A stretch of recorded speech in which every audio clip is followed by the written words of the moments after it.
episode 9. 5,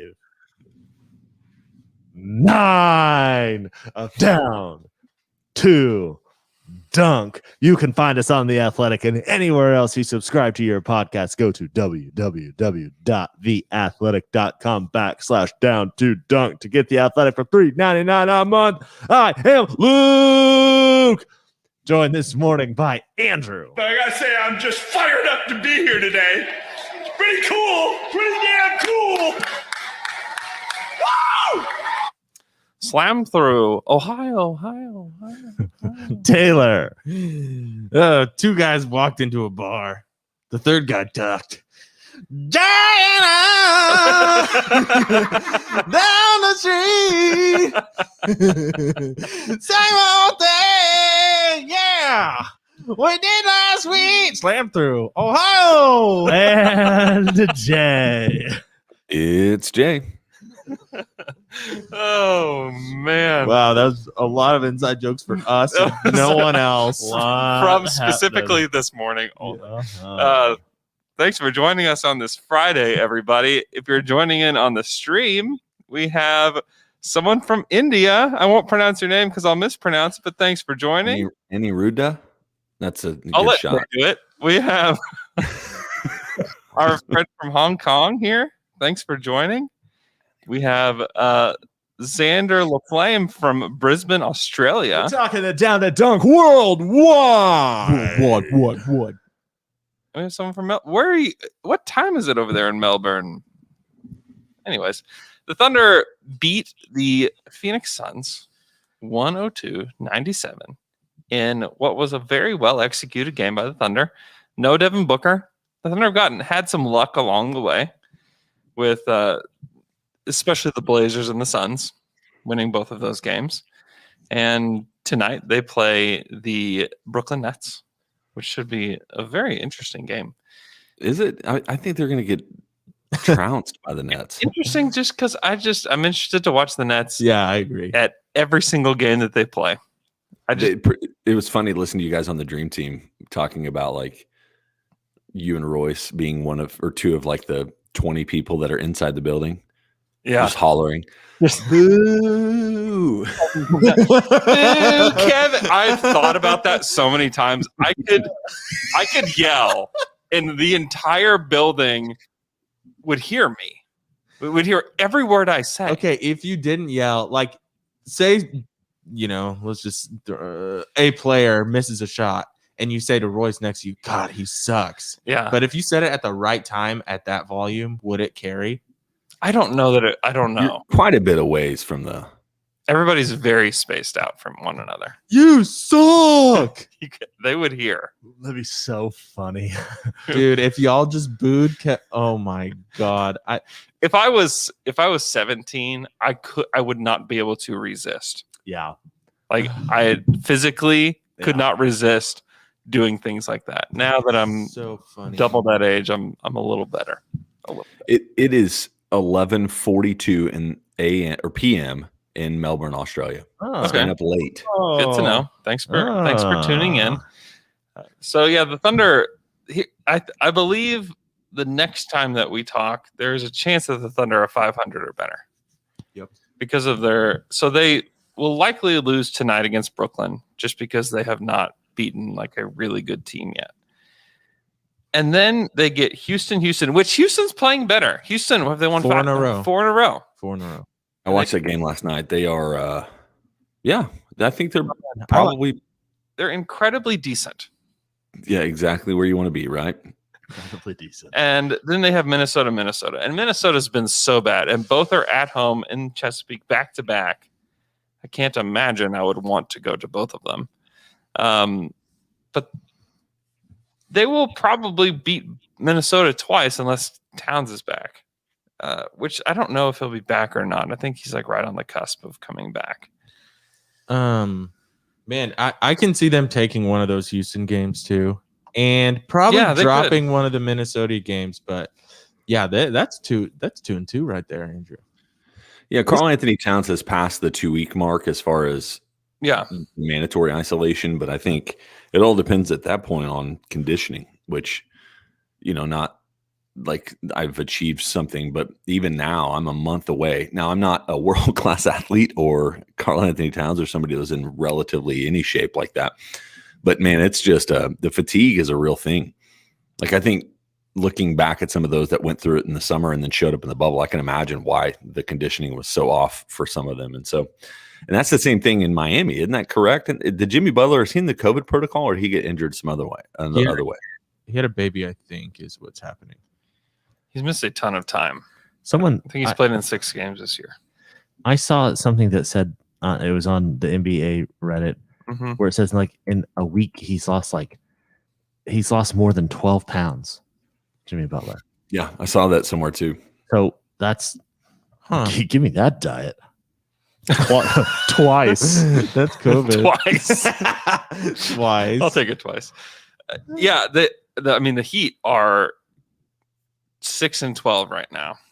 Lost 5 in a row. Just in a brutal position. And they will likely not.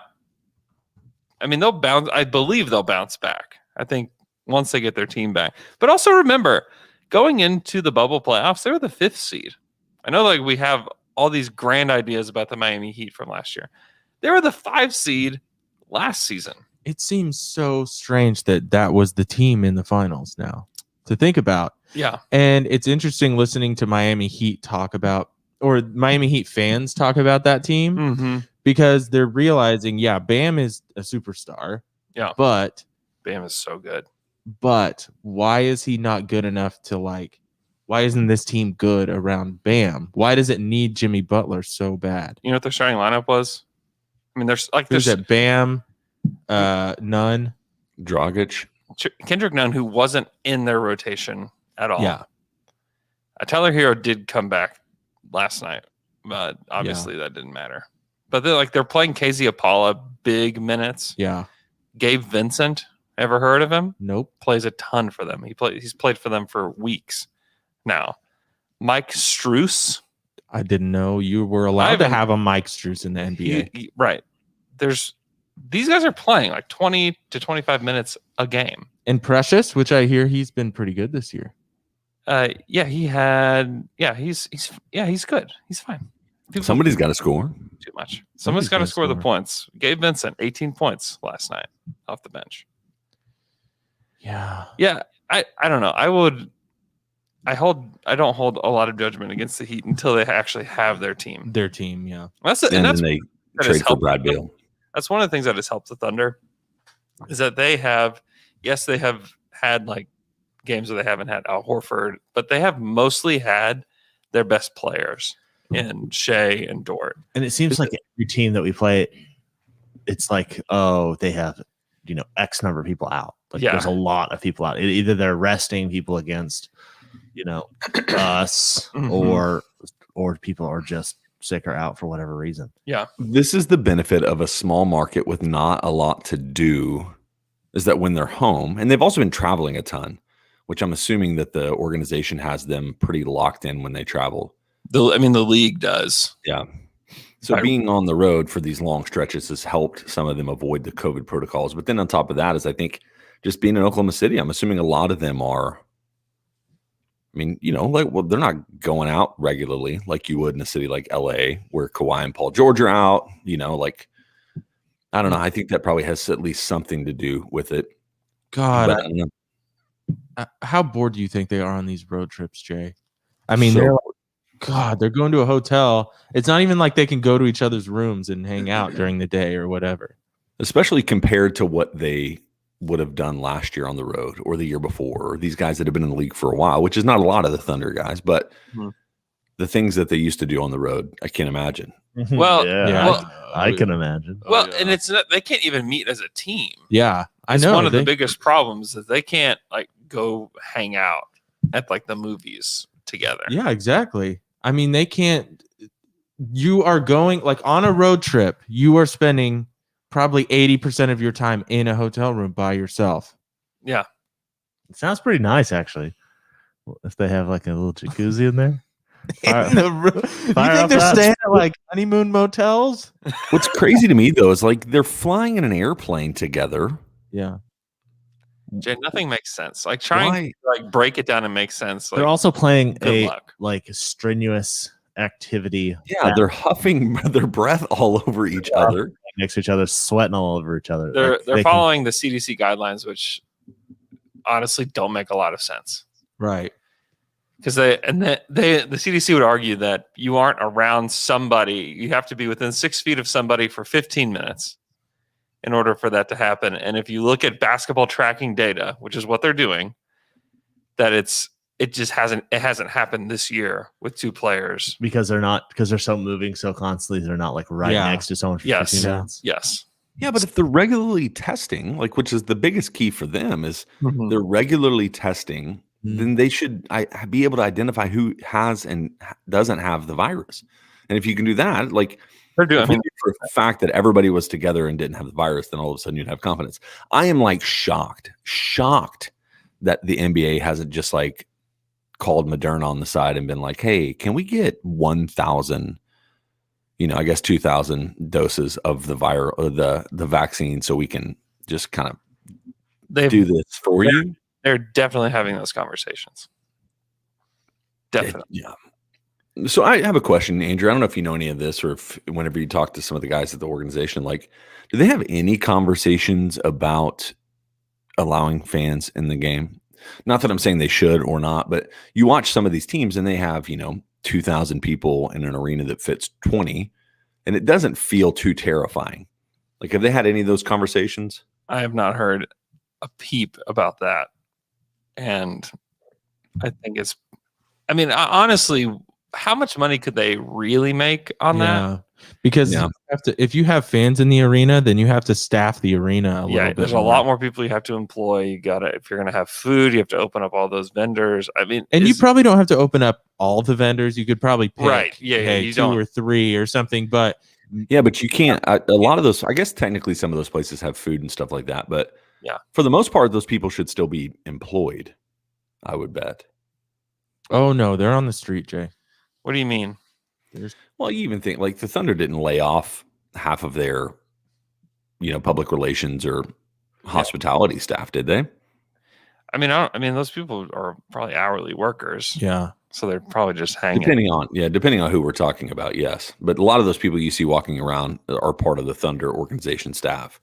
I just know that because I had a friend that used to work in that world that was their hospitality VP or something. I don't know. Is it not the arena's responsibility to hire those people? 2 different kind of layers of that. There's a Chesapeake Arena staff, and they're the ones that run a lot of the vending places and does stuff like that. But then there's kind of a hospitality staff that's part of the Thunder organization as well.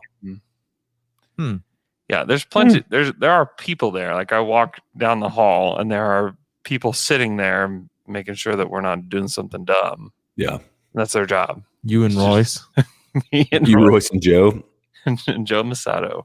Yeah, I don't know. It should be. I don't know that they'll have fans anytime soon. It doesn't feel like it. Doesn't feel like it's a good idea. Yeah, maybe until you can get like 10,000, until it's safe to have 5 to 10,000 in there. It doesn't even sound like it would be worth it financially. Yeah. Also, if you watch League Pass at all, the teams that do have fans have the dumbest entertainment going on. They have the drummers are just, they perform like during the breaks, and they have dancers that perform during the breaks. I want no part of that. The broadcast is already something to behold, but don't add the Thunder drummers and the Storm Chasers. They need jobs too, Andrew. Andrew, not a man of the people. Do they? Not a man of the people. Thunder drummers, because my feeling is this is a passion project for the Thunder Yes, drummers. I would guess it's very much a passion project. Yeah, they're just doing it for they barely pay the Thunder girls. They all have jobs. Oh yeah, they have, and they all are expected to. They get be a Thunder girl for 40 hours a week. But they get perks, I think. No, free places to work out and stuff, and like tanning and hair and stuff. I think. Well, yeah, but that's definitely not. And it costs money, brother. Definitely not making up for the amount of time. I know one of the. John's back to it, bigger inventory. John's back to it, bigger inventory. Andrew has no time for that. Andrew did not want me to start spilling the beans on the Thunder Girl situation. I did not. Okay. Well, hey guys, welcome. This is Tayshawn Facto Vickery Dickory. Mike Conley. We're talking about the Jazz. One of the best teams in the league. Red Hot Jazz. Red Hot Jazz, led by Mike Conley, their best player.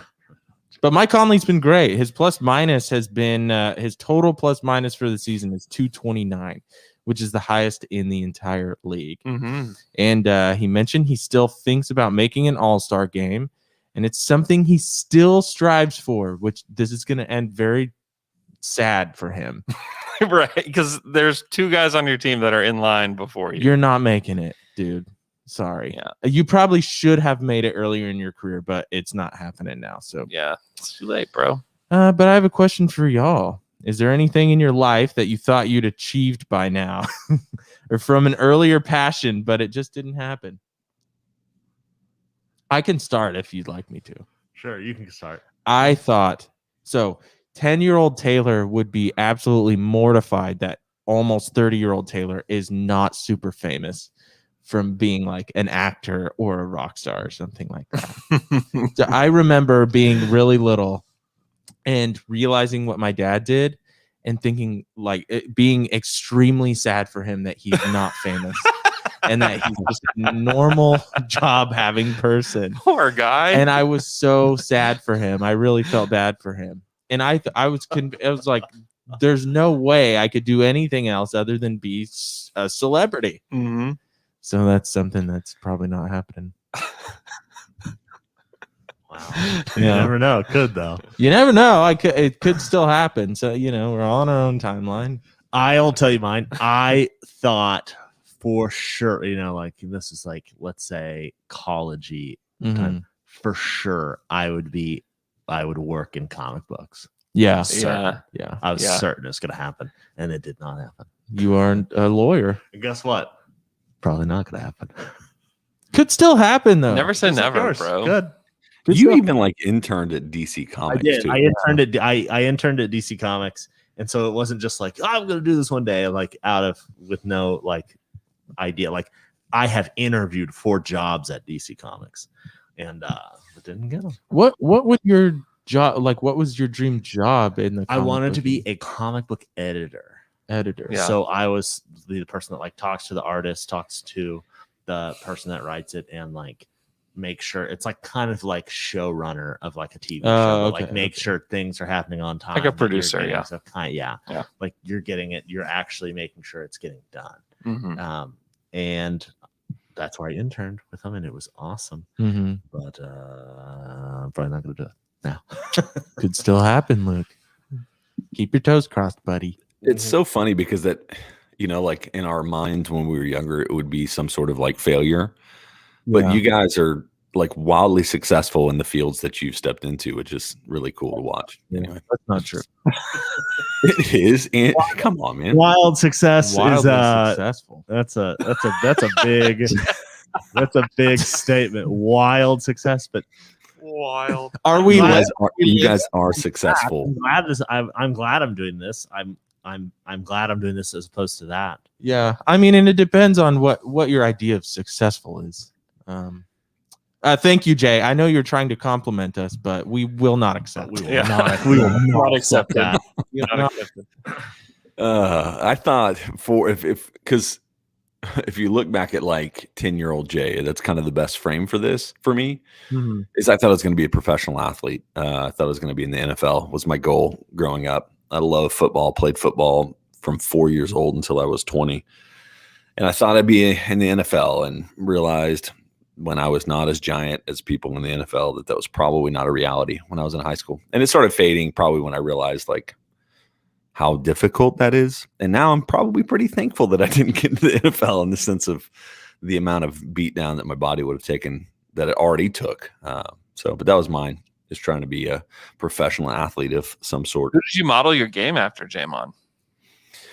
In the NFL, I mean, it wasn't. What's funny is like NFL was my sport. I was probably had at least a fraction of 1% chance to play because I played it my whole life and my size fits that way. Basketball is where I modeled it the most after a person. And when I was a young kid, I was giant. And so I wanted to be Shaq, man, my whole life. On the football field, I was an offensive lineman that I thought I would. So you don't really model yourself after offensive lineman. I really like disagreed. I disagree. Continue. Tony Baselli. But Jay, you played in college, right? I got a scholarship, but I never played. I redshirted a year and realized I didn't want to do this for the rest of my life, so I left. Well, hello, Andrew. I mean, as a kid, I wanted to be an artist. Really? Yeah. What kind of artist? Like an artiste? Like an artiste? Like a sandwich artist? I loved something and thought to myself, I want to be an artist. God, if I could sandwich artist. Be behind that glass counter. To be back there. How do I get there, Mom? How? No, I wanted to be like a cartoonist when I was a kid. Oh, really? Mm-hmm. Can you draw? You can draw relatively well. Yeah, I can draw. How come I don't see your drawings anywhere? I drew Pokemon. I put that's probably the last drawing that I put out there. But like my drawings. You like my drawings? Did you ever? So Andrew and I, well, Taylor too, all play music. Did you all ever think that was going to be what you wanted to do? There was a season when I was playing with Jiminy Crime where I thought, this is what we're going to do. We're going to go and we're going to be rock stars. It was always like strictly like a fantasy, like yeah, it would be cool if you didn't allow yourself to go. I never thought like this, guys, we can do this. Yep. Kind of thing. And I played with guys that thought that. Yeah. And that's sad. I was just always like, yeah, this is kind of cool. We're having fun. But you were one of the best guys in the bands you were in always, though. It was best musicians that in the bands you were in. Yeah. I just always thought it was just a fun hobby. Huh. You need to dream bigger, dude. Not a fun hobby, not a full-time jobby. Jay, I never thought I would do that because I realized I don't think I could be in a band because I would need to control every single aspect of it, and that's hard to do as a drummer. That's why you're self-employed too, by the way. 100%. That's why. But yeah, the best part about that for me is always be the worst musician in your band. That's what I always did. Like, just stay in the pocket, Jay. Don't do anything flashy and let all the people that are good at music play. Very good drummer. I bet you were a better drummer than some of the other guys. Not in my band. Really? See, now Jay won't accept your compliment. Yeah, screw you, man. John's back toy bigger and Sounds good, guys. Oh yeah. Hey guys, I wanted to let you. This isn't really online, but this is just for to let you guys know. I've been tracking that this is going to happen. Talking a little bit about it. Shaq is going to be in a professional wrestling match. Whoa. He's gonna. Has he not already been in one? I thought he wrestled Big Show. No, they've been in the ring together, but they've not wrestled a match. They've always said they wanted to, but they never have. Huh. They wanted a WrestleMania match because they're both giants. They like stare each other down and that stuff. But I think he's going to wrestle Cody Rhodes March 7th on a pay-per-view for AEW. He's challenged him. And so he talked trash on him at something this week, and I think it's happened. It's been like kind of a slow burn. I think it's going to happen. But I also think the Royal Rumble is this Sunday. WWE just signed a big contract, like $1 billion 5-year contract with Peacock. So if you have Peacock, you have all the WWE stuff. Do you have Peacock? Well, I have WWE Network, so now I have Peacock because they're combining for 5 years. Yeah. I think they're going to do a cross promotion. I don't know this at all, but I could just see it. I was thinking about it. I think Kevin from The Office is going to join the Royal Rumble on Sunday. Just bring a big pot of chili with him. The Office music hits, and then it's Kevin in his suit from The Office. I think that'd be so with funny. A bowl of chili, and he comes down the ramp. Oh my gosh! It just falls over with a bowl of the giant vat of chili. Yeah, hey, I could see it though. Oh man, he wrestled Andre the Giant. Who did? Shaq. No, I don't. There's photos of it. Really? Are they wrestling or staring down? Let me look. Those are fake photos. That's not Andre the Giant. That's Big Show. Or whoever. Yeah. They just stared each other down. They have not had. They're holding each other. They're touching each other right here. That's called an embrace. That's not a match. What happened, I think, is they stared each other down, and I think Big Show did a move to him. It's not a wrestling match. It also feels like we should not just gloss over the fact that you confused Big Show with Andre the Giant. Yeah, that was Andrew does. It is his son. It says it on here. It says it on the website, Andre the Giant. It's his. It's his son. I'm sorry. I'm just reading. I'm just literally reading off the internet. I've never been a wrestling guy. At first, there was a thing where Big Show is Andre the Giant's son, and who was it? I think Big Boss Man, but I'm not sure. Was the mom? No, crashed the funeral and took the casket, and Big Show rode the casket out, and they wrestled about it. Huh. They wrestled about it. Yeah. Let's take a quick break. Let's take a break. Now we're back from that break. We're back again. We are back. Oh, questions. Let's ask a Twitter question. It comes from JPOSU, who wants to know, where would Dort go in a 2019 redraft? Oh, baby. I love redrafts. So I would guess that he would go in like the 12 to 15 range in that draft. Pulling it out. I think that there's quite a few guys that you would take above him and still probably consider taking above him that haven't reached their potential yet because the draft wasn't that long ago. Wow, I can't believe you don't respect this team and Dort, man. I just like, okay, so Zion, tell me when Okay. I should. Yes, there's a player that you'd rather have Dort than this player, Zion. Now. John Moran. Now. Okay, we can't play this game. But let's see. I don't think there's 15 guys better than Dort in this draft, though. Well, that's why I was trying. The easy way to do this is to let Andrew list off players, and then you tell us whenever Dort would be better than the guy they drafted. So go ahead, Andrew. The game. RJ Barrett, DeAndre Hunter, Darius Garland. I mean, I'd rather have Dort than Jarrett Culver. Yeah, Jarrett Culver. But that doesn't mean like he would go 6. Like I'd rather have Kobe White or. You would? Probably. I mean, Kobe White is very good. Yeah, he's very good. So is Dorcius, dude. Dort is good. Kobe White's going to be like a really good scorer in the league for a long time. Okay. Jackson Hayes, Dort. Jackson Hayes. That was such a bad draft pick. Rui Hachimura, it's debatable. Yeah. Cam Reddish is debatable. Is it? Dort's better than Cam Reddish. It's potential wise, it's certainly debatable. I'd rather have Dort, but Cam has had some moments. Cam Johnson better is good. PJ Washington is good. Tyler Hero. I think you'd rather have Hero.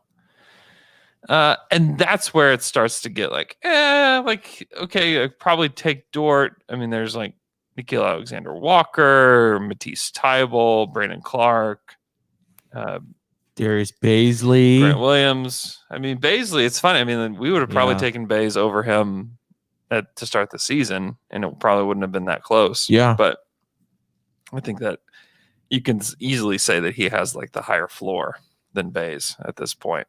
Okay, here's a guy though. THT is down there in the second round, number 46. Yeah, I mean, if he wasn't playing for the Lakers, nobody would be talking about him as much as they are. I agree, but the fact that he's able to play like this on the Lakers. Yeah, I mean, I don't disagree with that. I just think you could make a real good argument that he would be between 10 and 15. Yeah. I think if you redrafted the whole thing, which would be a fun kind of practice at some point, but there's guys that would fall out. I think it's hard, man. Jarrett Culver, like I said, I think I talked about this last week, is coming out of college. Like he was, I mean, there wasn't a reach for him to go that high. He's just in Minnesota, man, and that place is not great for people to figure out who they are or be the better version of themselves. He just can't shoot, which is a huge problem. And it is a problem. He's not like an elite defender either. So yeah, that's a problem. So I would definitely get him out of there. But yeah, Jackson Hayes wouldn't be top 10, I don't think. No chance. No way. Top 10 on Jackson Hayes. What a crazy pick that's looking like now. That was bad. I mean, that was just a straight up bad pick. When you trade for that pick and you had the chance to, like, if they had Rui or Cam Johnson or Tyler Hero or any of them, I mean, that would be much, much better. And what's crazy, I mean, those guys you just mentioned are guys that they were really good in college too. It's not like if they just took PJ Washington, if they're like, okay, we're looking for a fit next to Zion. Yeah. Why would you choose Hayes? He's not a fit next to Zion. Why are they so obsessed with getting a 5 for Zion? I don't know, man. They could have had a Cam Johnson or a PJ Washington. Gosh, those are both really nice fits next to him. Yeah. Rui's not a good fit next to him, but he would be. I mean, even like player. Brandon Clark, if they can get this back on the rails consistently with Brandon Clark, that would have been a Clark has been guy. good. Clark has been good this year. He's been good again. Mm-hmm. Okay, good. Is his shot still?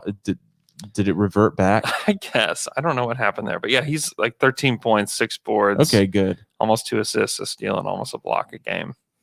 He's not shooting the ball well, but he's 47% from the field. I was so worried about Brandy. He's been better. Yeah, he's been better. I know a lot of people love to compare his numbers to Baisley's at the beginning of the year, but Clark has had a much better season than Bays so far. Hey guys, let's move on to our next Twitter question. It comes from @ZachDeeg, who wants to know, will Dort get more votes for most improved or defensive player of the year? Third in the MVP voting. I probably still defense, I would guess, is where people kind of see him. Hater. You refuse to accept the truth and the reality of what Dorcious is.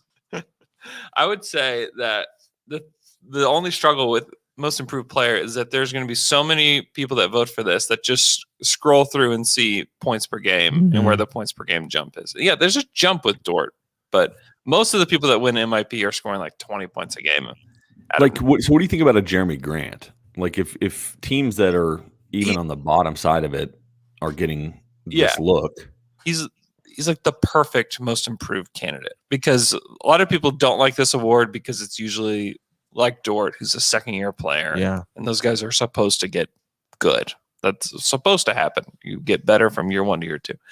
Jeremy's getting better. What is this, year 7 or 8 for him? Yeah, I guess it has been that long. He's the perfect candidate because he's improved way later in his career, and he's gotten a lot better. Yeah. So, I mean, to me, he should run away with it if he can keep this up. Jeremy Grant might be out of that sweet spot though, because 7 or 8 is like, I feel like sometimes a player's in the league so long that it's like, well, yeah, finally he started to. But he was a second round pick. There's no expectations for him. I mean, if this were like Derrick Rose or somebody like that, like Derrick Rose is finally back, like, he won't ever win most improved. You know? Yeah. Derrick Rose was the MVP of the MPP of the league. He was first in the MPP voting. Yep. Hey guys, let's move on to our next Twitter question. It comes from @Mitchell_Wells, who wants to know, is it just me or is the second unit almost more fun to watch this year? Then it's just you. That is only you. I don't know. The second unit's fun. You don't think they're fun? I think the thing that draws me to the second unit is just that they play with incredible intensity. Mm-hmm. Like it's not going to be as good as the unit led by Schroeder and, you know, with the team that they were putting out there, Nerlens Noel, all of that. But between Kendrick Williams and Poku and Teo, like it's just a lot of intensity. It's also kind of like gambling a little bit, where you have no idea what's actually going to happen. And that's kind of the wild card with Poku. There's an enjoyment of watching the suspense of what's he going to do with the ball. Teo has been somebody I don't know. I really liked what I saw from him against Phoenix the few times he played in that starting lineup. And then I don't know. There's just part of it that's it's enjoyable to watch. Is the thing. It may not be as fun as last year or whatever. It definitely is not as good. But I think it's been really enjoyable to watch. There's just so many wild cards. the second unit last year, you're right. It was just Schroeder. Like that was the show, and it was a great show, rightfully so. Like he almost won Sixth Man of the Year. There's no Sixth Man of the Year candidates on this team, and like Kenrich, Hami, Poku are all just wild cards, and they could do anything at any moment of time. You just don't know when somebody gets a rebound what happens next. And so that's what's kind of that's what makes it kind of exciting, is that there's no you knew what to expect with Schroeder almost on every possession. Yeah. They're going to run some kind of set. I don't know how many sets the second unit gets into. It's usually just whoever's got the ball, barrel at the rim and see if you can spray the ball out to somebody else. My favorite thing is when Poku gets the ball at the top of the key and he starts motioning for someone to do something. You're about to see magic when that happens. I love it. You've convinced me. I forgot this is what fun is. Poku waved off. The whole team drove into the lane and dribbled the ball up his foot. I love it. It was great. Yeah, baby. Love it. It was wonderful. All right. Let's move on to our next Twitter question. It's a Twitter question specifically for Andrew from @Ben Kiesling. @Andrew, do you have a favorite guitar? Andrew. It's definitely this Black Les Paul that I have in my house right now. It's really nice. It's a nice guitar. It looks heavy. Pretty heavy. It is heavy. I played it I played it at my church maybe over a year ago on stage for like the first time in a long time. And I forgot how heavy that guitar is. Part of me did not enjoy having to stand up with it for so long. But I like it. And then I have this acoustic Ovation from the 70s that was my grandpa's, and so it has a lot of sentimental value, and it's a really cool guitar too. So I'm playing acoustic on Sunday just because I'm you not. Are? Yeah, there's somebody filling the pulpit for 3 weeks, and I'm playing acoustic, and I haven't played the acoustic regularly in a year at least. So I was practicing this week, and my fingers. Yep. Oh my gosh, I was in so much pain. But I bet it's a little pleasurable too. Hey, let's move on to our next Twitter question. It comes from Thunder GK Talk, who wants to know: do you think Theo can become a good or better player than Reggie Jackson? Theo, a backup PG on a contender. It's a real Pan situation. It's a Pan situation. This is definitely Pam a Pan. Yeah, my fingers. I think he definitely could become that. Here's what I think. Reggie Jackson is a wild man. Okay, and he thought he came into Thunder training camp one season saying that he wants to be the best player to ever live. And the thing about Maladon is that he's not going to have that kind of moment. I think that he wants to be a really good player. I think he wants to be a great player. But I also think that he understands who he is, because he's not trying to do things that he shouldn't do on the court, even at a very young age.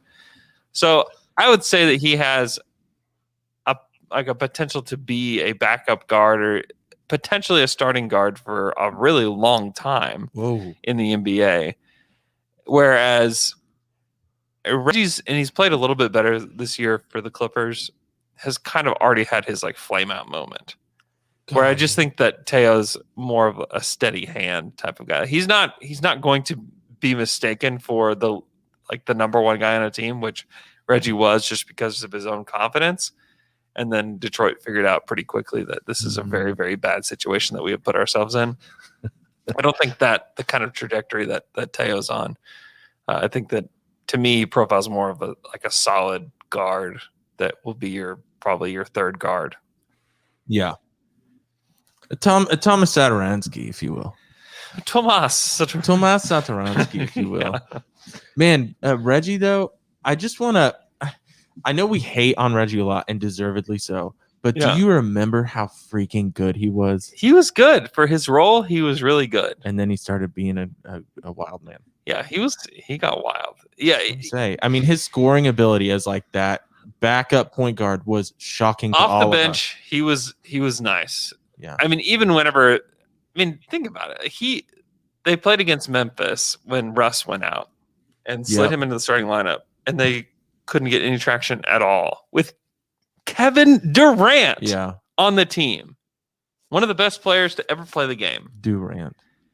And that Memphis team was solid. They were a good team. They were not a great team. Kevin Durant should have been able to elevate himself over that kind of team, but didn't do it.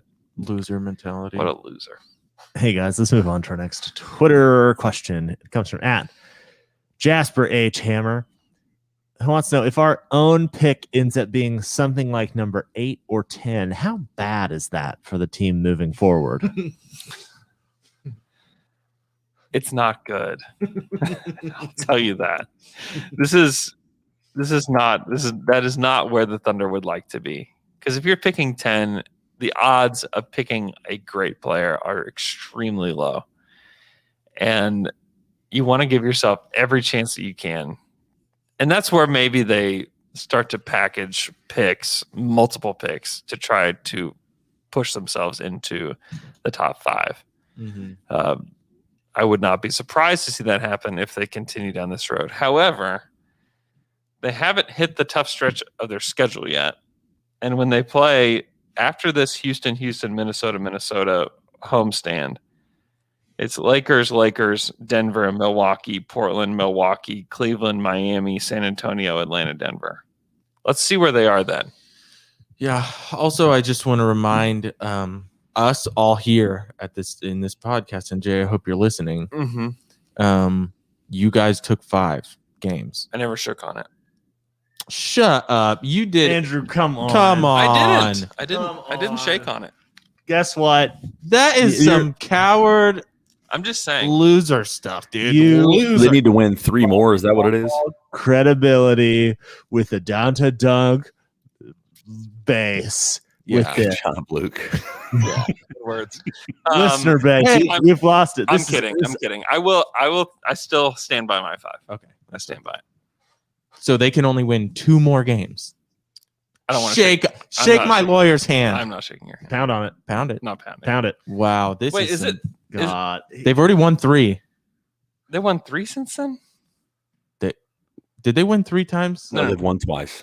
They beat Portland and they beat Phoenix. Twice. So I need 4 more games out of this next month. I'm actually going to be cheering for this team to be winning. What a horrible place to be. Well, dude, this is you know what? I'm not going to go. It's just Taylor's basketball mind. He understands the game so much better than you because he can tell you who's going to win games. You don't see the things that I see. Okay. If I can tell you what they get out of this home and away series with Houston and Minnesota, I believe we are going to lose the bet, Jay, because I really did not. I mean, honestly, though, the position that they got with Portland and Phoenix without Booker, and then without Nurk, CJ, and Covington. I mean, if I knew that was going to happen, I would have said, for sure. You got to take into accountability. Wait, is that right? Huh? That did not sound. What did you say? Take into account. Account. Yeah, but I said accountability. I thought you said you got to take into account that players might be injured or resting against a team. Oh, is that what you did?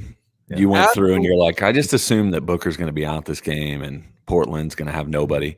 I will say this. I think it's important for us to remember, Oklahoma City also played really well against those 2 teams. Like, it helps not playing against real players. But, that game against Portland was like insanity from Muscala. They're just shooting the lights out. And then against Phoenix, between Dort and Shea and Horford, they showed up. Phoenix should have won that game even without Booker. They won last night without Booker against the Warriors by double digits. The Thunder have outperformed what we expect them to, which is not, for me, just to be real, is not what I want to see. And I know that the natural tendency is to assume that the Thunder, we should always want to win, but that's not real. They need to get the next generational guy to pair with Shea. You want to talk about long-term frustration from your stars? Yes. It's be mediocre forever. Right. Yeah. So that's why for me, it's they have to get a top 5 in the next draft. And the good thing is, I think for Thunder fans is I think if you want it quicker to be done with, you need to try to get a top 5 this year. But if George Hill is gone regardless at the end of this year, so next year you have a team that's running out. Yeah, and so you have with the Miami, Houston, and Oklahoma City, you're going to have potentially 2 picks between if it landed right now, although Miami's not really, it's hard to evaluate. They're going to end the season, but Miami's your best pick. But if I was betting based on the current trajectory and then expectation for the Heat, is you would have a team you'd have 2 picks between 7 and 18. And so you're going to add 2 guys that are lottery picks, but they're not going to be great. And so you're still going to be very mediocre to bad next year is my bet. And so then you're looking at the 2022 draft that you're going to have another shot to get in the top 5. But if you can hit it this year, you're because if you're mediocre this year, you will likely be mediocre next year. And the middle is the worst spot to be in the NBA. And I know people want to root for this team. Wonderful. That's great. You have to see the big picture.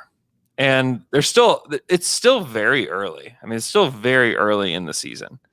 And these wins and losses, without a doubt, matter in them getting the pick that they want to get. But it's still early. I mean, it's still January and a season that started at the end of December. Yeah, the trade deadline's late March. Like you're going to start seeing, I think, at the first couple of weeks of February, some teams that have signed people or made moves are able to move their guys away. Like this team is not going to look the same. I think George Hill is going to be the biggest, probably easiest and quickest one that goes, which you've seen this team still win without George Hill. But obviously he makes this team better. Makes them better. And you may see them move on from Muscala too. Like Muscala's been extremely helpful in many, many ways to this team. As he's been extremely helpful to the young guys. I mean, he's an outlet that these guys use a lot. So we'll see what happens. And if the Thunder want to be, I know where they want to be. They're going to have to make some moves in order to get where they want to be, though. All right, let's move on to our next Twitter question. It comes from @Mixon who wants to know, does anyone on the pod watch anime? And if so, what anime do you think is best? Luke? I don't watch a lot of anime. However, I have watched anime. And there's some I like Cowboy Bebop is legitimately very good. I like that. And the movie is fantastic. Also one called Fooly Cooly I like. My sister-in-law was over and watched The Baby the other evening, and we came back, and she had been watching Avatar, The Last Airbender. And it intrigued me. I might check it out. I was on HBO Max, and they I've just gotten it, so like kind of seeing what all there is. There's a ton of anime on it. I might have to watch some. Hey, are you familiar with? There's this anime movie that's considered Akira. Is that the one? Probably. It's from the 80s. It's like people think it's like really, really, really good. Yes, but there is an anime movie that's considered one of the greatest films ever made. It's Akira. Is it that one? Yeah, it's very good. I own it. You check it out. It's good. Or like the Winds of Change. Thank you. You might. I don't know what you're talking about, but if it's one, maybe it's Akira. Akira. But I'm really not that into anime. I can't tell. Are you into anime? Definitely feels that way. Oh no. Jay, do you watch anime? No. Huh. Not not mad that you do, but no, I do not watch anime. It's not very happy I do. All right, let's move on to our next Twitter question. Okay. It comes from @MiguelDevella25, who wants to know, who's the current front runner on the Thunder for the Pascal Siakam NBA Smart Guy Player of the Year? I mean, for the Thunder, it's got to be Shea, right? Really? As like the smart guy, like, oh, you couldn't possibly understand how good this guy is, kind of thing. You know, like those are the conversations that we had about Pascal years ago. And is Dort too known of a quantity to be that guy? Dort is just it's very clear what he's good at, and that's a part of like the Siakam stuff. Is like you have to have the eye that I have to understand how good he is, kind of thing. I don't know. Who else would it be on this team? I feel like it's either Dort. The SGA thing is the only thing that throws me off about that is he is the best player on this team, obviously. Mm-hmm. But I guess what are you saying? The smart guy take is, yeah, he's good, but you're not even understanding just how good he is. Yeah, that's the smart guy level. Yes, of course, like he leads the team in scoring and he's got the most potential, and that's an easy conversation to have. But to be like, I've seen first all NBA potential in this guy. First team. He's a first teamer. I think Dort has that too, though, with his defense. A player's defensive ability, big smart guy. Yeah, but he's a good defender in the ways that you see. Yeah. That is like it's too obvious. Oh, like real ways, you mean? Yes. Exactly. In reality, yeah, he's really good in all these ways you talk about it. Aaron Yount says this, and I kind of agree. Where Horford, I think if we get like 10 days of this kind of run, you're going to have somebody that jumps on a pod and be like, "Have you watched Oklahoma City? Man, watch what Horford's doing. He's a guy that's doing blank, blank, blank, like insert thing. Watch the way he's keeping this team in this. And, his shooting's improving, like looking all those things, like, which is great. I hope that they pump him up enough for us to move on from him immediately. Mm-hmm. Yeah, it's hard to say that conversation about a 34-year-old, though. Yeah, but I don't know. In my mind, I immediately had Zach Lowe just talking about, like, Horford can still play. He can still do it. But we know he's good. Like, Horford's made the All-Star team before. Yeah, but he was, like, there's a big question about whether or not he still can contribute to a team that wants to win on a high level. Yeah. I just don't think that's the Pascal Siakam conversation. Right? Valid. Oh, yeah. There has to be youth. Spirited Away is considered the greatest anime movie of all time. I've never seen it. I would love to watch it. Hey guys, you know what I think? Can I just we have our next question is about Poku. Mm-hmm. But before I do that, I think people are focusing too much on Poku with his name sounding like Pokemon. Yeah. And not enough with Poku sounding like Goku from Dragon Ball Z. Ooh, interesting. So can you work up like a Photoshop of this? I want to see Poku go Super Saiyan.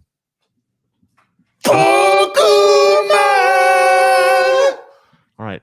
Here's our question. It comes from @TimGatch, who wants to know, do you see Poku going through any serious body transformation over the next few seasons? I'm reminded of Zubac when he first came in and took him a few years to look the way he does. Would it be a good thing for him to have a body transformation, or is he better off staying slim? You pronounce Zubac's name like Zubat. Yes, I do. Here's the thing that I thought body transformation. I thought he needs to go Super Saiyan. Yeah, I mean he's got to get stronger. I don't know if he needs like an entire like body transformation. Zubac was never like this. No, not like this. That sounds like Super Saiyan. Yeah, he does. Is that what you're doing at the beginning of the intro? Yeah. It's the same sound. It's me. I'm going Super Saiyan. Oh, I didn't know. Yeah, I mean, he has to get stronger. If he's going to be an NBA player, he just flat out has to get stronger. And he does have to change his body because he's so incredibly thin. And the thing about him that I would say, if he could beat people off the dribble now, I would say don't worry about your size. Like, don't worry about any of that, because that ability to like get to the rim and finish whatever, he can't do it. He can't beat anybody off the dribble. Like, his dribble is very effective in transition. He can't even beat Hami off the dribble when Hami's coming in setting a pick. He can't even get his own players. Right, I know. That's so true. That's a problem. And so with that, to me, he's going to be able to like attack a closeout and things like that. Yes. But if you can't beat anybody off the dribble, then yeah, you got to get a lot stronger. You got to be able to get to the rim, and you got to be able to take those threes with, I mean, it takes a ton of effort. It takes a full body effort for him to take threes at this point. I mean, you've seen the way that he has to move his body. Oh, I've watched him move that body. That beautiful body. God, those hips. I was watching. So Matt Penny, who does a lot of podcasts with Sam Vecini, and he was posting a clip about Evan Mobley. And I just asked the question. I said, Evan is super skinny. Like he is the equivalent of Poku, like as far as maybe he's a little thicker, but it's not much. And so I just asked the question. I said, do you think that an NBA team can get Mobley to fill out? Because I know he's got incredible skill in every single facet of the game, but he's really physically underwhelming. And so I just asked the question. Matt was like, man, most of the time, just on Twitter, not like I text him or something, but he says most of the time, once NBA strength and conditioning teams can get a hold of these guys, they can really transform their bodies. And so I do have this aspect of me for Poku where I wonder if he can fill out and what that looks like. And it's always helpful to go back and look at some of these guys. I couldn't tell you what Zubac looked like when he was early on, but even LeBron James, like just remembering that naturally these guys are going to fill out just with age, let alone the fact that they fill out with the strength and conditioning that these organizations, especially a guy like Poku, who they clearly are invested in. And so I don't know. It does make me. He obviously needs to get stronger and he needs to get quicker. But all of that's going to be part of his evolution anywhere, where he's figuring out the game at the same time that he's physically developing. I think you're going to start seeing really what Poku can bring probably 2 seasons from now, because I think he'll physically develop, and I think he's going to figure out like, hey, you can't swipe the ball off of the rim anymore. You know, or hey, don't call Hamidou, who clearly hates you, to come and set a screen for you. Yeah, Hami's not setting screens for anybody. Come on. Yeah, there's a lot of development to happen physically, mentally. Like, he doesn't know the league. I've been saying this for like the last week. Like, you can just tell that he doesn't know the NBA, and he's learning it. And he's learning the players. He's learning how the game is played. Like, he has a lot. The learning curve is much steeper than even most other rookies in the league, because most of those guys like worshipped the other players in the NBA and watched it and knew what the rules were. Like, knew what the rules were of the league. Poku came over, didn't know. That's why he's just out there being so disrespectful. I mean, he called a trade a transfer. He called the teams clubs. I mean, he doesn't know the NBA. He just absolutely doesn't know the league. And so it's going to take a while just to learn the NBA and to learn who he's playing against. Because if he doesn't know that it's called a trade, I do prefer transfer. Like, how many people do you think, how many NBA players does he know? Like, obviously he knows like LeBron James and those guys, but how many of these guys does he know that he lines up across from? Like, what do these guys do? He's learning it in film. Do you think he even knew any of the players that were on the team he got? It's possible. Sorry, the club he got drafted. It's possible he didn't know any of the guys on the club. Yeah. It's very possible. And you know what that means? You're not in the core.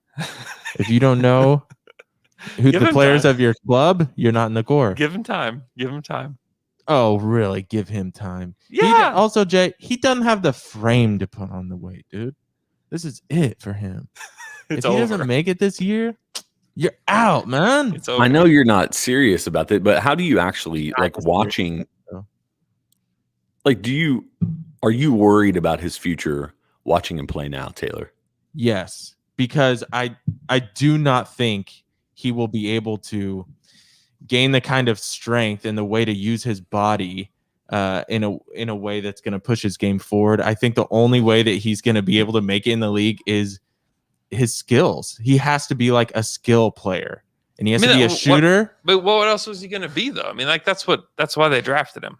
Yeah, I know, but it's not like he's ever going to be able to put the ball down and body someone off to go to the rim. He's going to have to like cross people over. Yeah, without a doubt. You know, like he's going to have to be a guy with a extremely good handle at 7 foot to be able to stay. He's a wing. I mean, that's the thing about him that we have learned is that he's a wing. Yeah. And I don't think we knew that because he was playing against children last year. And he was able to play center. Like, he'll never, ever be an NBA center. Yeah. Never. Or he's got to be just an insane 3-point shooter. Yeah, which I think they drafted him thinking that he would be exactly what you said. Able to handle, able to shoot. And I think that's Yeah. Well, yeah, and you see, I don't know. I see enough flashes. I'd see enough flashes at this point to think, I at least not to give up on it. Obviously, and I'm not saying you're trying to say that you're done attempting to think he's going to be a basketball player. You just see little things like he has sometimes the ability to utilize his body in a way that feels fluid. And there was a finish he made at the rim against Portland, I think, and it looked good. And I don't know, I know somebody has to score, but even the fact that he is putting up shots and making some of them on the NBA level as a 19-year-old and getting blocks. I don't know. I just think there's parts of it where I'm not like fired up. Like sometimes you can see this clearly with a, high or even a risky draft pick that this guy's going to be an NBA player. I'm not there yet, but I'm not nervous about his potential because I do think it's absolutely there. Mm-hmm. So maybe I'm just drinking the Kool-Aid on Poku, but yeah, I mean, he's shown flashes for sure. Mm-hmm. At 405 fan wants to know the ultimate goal this year is to get a top pick while still developing the young players on the roster. Winning games on the backs of Muscala, Horford, and Hill is actually harmful to the long-term goals. How realistic is it to sit those guys for youth so that we don't get the 10th pick? You can't sit them, though. You've just got to keep playing them and then trade them. Yeah, that's the hope, is that really I think the team will be not good if Horford is the only one left, but with the combination of the three, is really what is helping them significantly. And Muscala's been super good. Mm-hmm. I mean, he's been a very consistent shooter and a very helpful player to them. It's funny to see a player like George Hill that I always thought was good. Yeah. But on the teams he's been on prior to this one, I thought, okay, that's a solid guy on a team. What team wouldn't want this guy on their roster? But then when he comes to a team like this and he has the ball, you really see, oh, this dude is really good. This dude could really contribute. He's a to very a really experienced good team. NBA player. Yeah. Mm-hmm. And like just how easily he can get by his defenders and just how well he knows the game, his IQ. You really see it on a team like this that does not have a lot of players with high basketball IQ. Yeah. You have like SGA and him and probably Horford, but he just doesn't have the ball enough to really see it. Or you're just not running through Horford enough to really see it. But yeah. I mean, at this point, the value that you would get out of trading them away is probably more than like waiting for the value that you could potentially get for back. Them, like max value. Yeah. Like the true value is making your pick better. Like right. You're trading them. Better. The trade-off you get by trading them is the picks, like better picks this year. That's basically what you're trading for. Yeah. I mean, you could, if you traded Mike for a second rounder or even George Hill for like a good second rounder. Yeah. Like fine. That's great. But also the team gets a higher pick in the first round. Yeah. So really you could be the 5th pick instead of the 10th pick. Yeah. Which is dramatic for who you want to be. Yeah. To have a shot at Jalen Green or Kuminga versus who knows at 10. Right. Mm-hmm. Yeah. It's a big deal. What's more valuable to this team?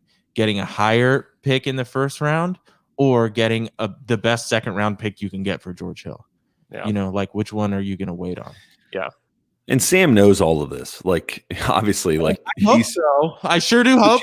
But like I think there's just such an important reminder for fans. Like, there's the short-sightedness of being successful today or being a team that's enjoyable to watch that is not the way this organization wants to function. Mm-hmm. Short-sightedness puts you just consistently in playing games indefinitely, or the 7 or 8 seed. Like you have to get these generational guys. Like it's the only way we ever got to where we are today. Mm-hmm. And it's the thing that continues to hold back these teams like the Kings, the Magic, like insert other team that's stuck in mediocrity, the Hornets. Could say like, hey, we see that SGA is good. Let's go for it. Let's trade for Harrison Barnes and let's get guys that fit around him. And the Kings are the worst defense in the history of the NBA today. You just can't. Wow. You can't start. Like you can't feel like, okay, great, we have a good player. Yes, the Thunder have a good player, but acting like, okay, now we're ready to build a rat. Like, let's go. We got him. Let's go. No. The Thunder cannot do that. I know the Thunder don't want to do that. I know they don't. This is not a guess. This is not an opinion. Like, this is the direction.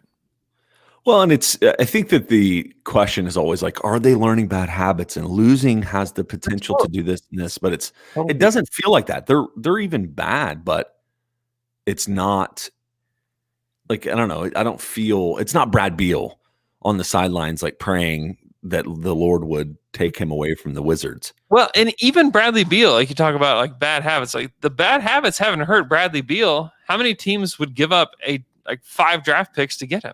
A lot. What is this? Year 7 for him?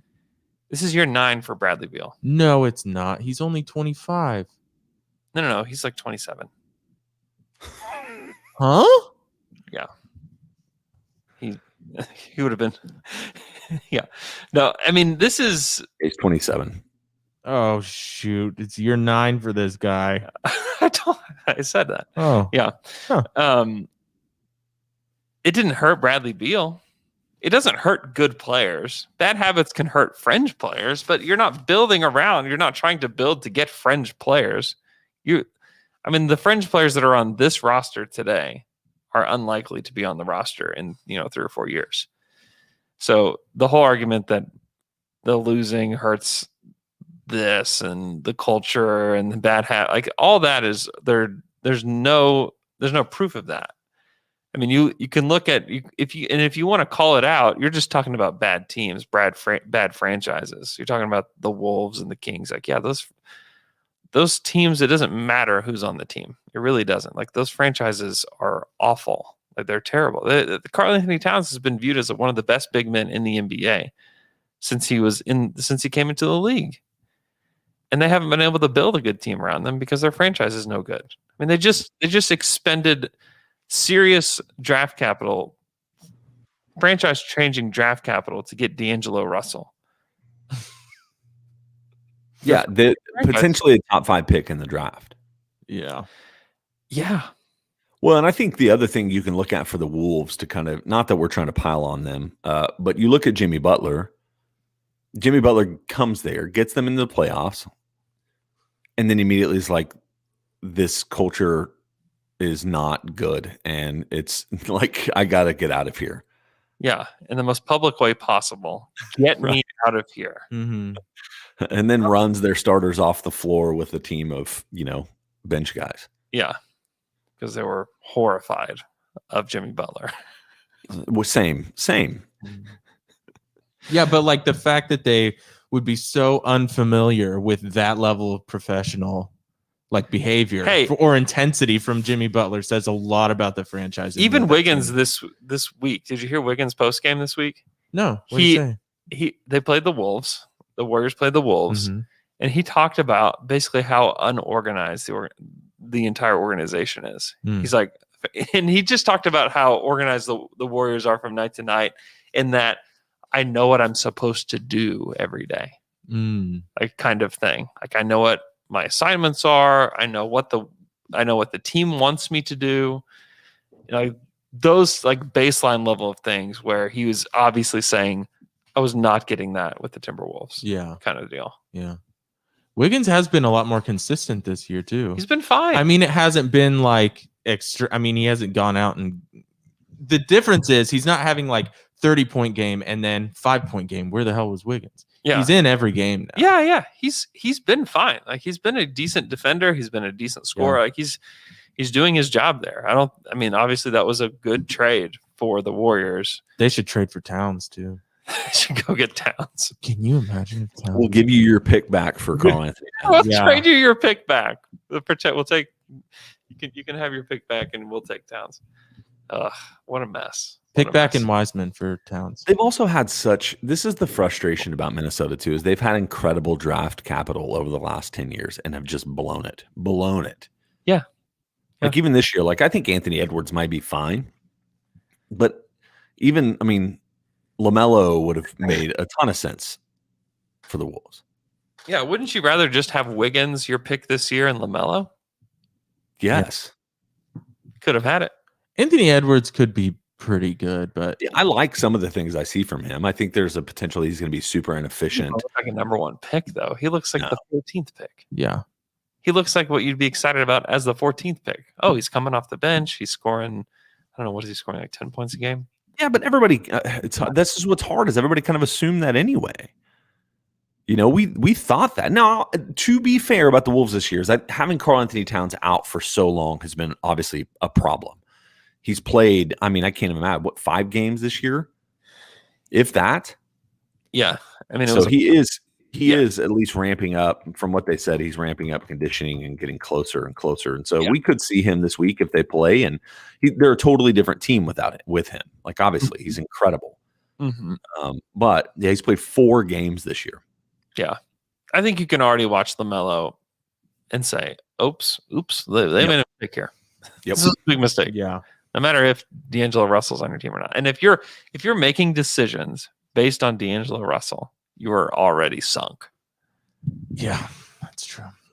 Absolutely sunk. D'Angelo wants to know the best coffee shops in OKC. Elemental's probably my favorite. Oh. Where do you go? What's yours? Did you say not Elemental? I said Dunkin' Donuts. Dunkin' Donuts. Somebody said the Klassen Coffee Shop. I haven't been there, but I've heard good things about it. I've been there. And I know that it feels like a chain, but it's actually not. Stella Nova, which is all over the place. And I know it's kind of putting out some smaller coffee shops, but it's actually owned by local folk. It's a pretty good coffee shop. It's really good. What'd you say? Leaf and Bean. Okay, Leaf and Bean. And then you have I like Coffee Slingers, but I know that there's a lot of people that have been burned by the customer service. But the last few times I've been there, I've enjoyed it. Mm-hmm. Yeah, that's the only thing about Coffee Slingers is there's too much ownership and weird stuff going on behind the scenes there. So yeah, I do not give them my business. I don't know. I haven't been to a coffee shop in I don't know how long. Yeah, I go to Ellis Island here in Edmond, which is pretty good. They serve the Iote coffee, which is pretty good coffee. And Iote has their own little coffee shop downtown too. They do, yeah. Yeah. It's a cool little spot. Y'all noticing all these scooters popping up everywhere? Yep. There's scooters on like every week. There's a new scooters. Oh yeah, skaters. Oh, scooters. I was thinking it's pretty good coffee.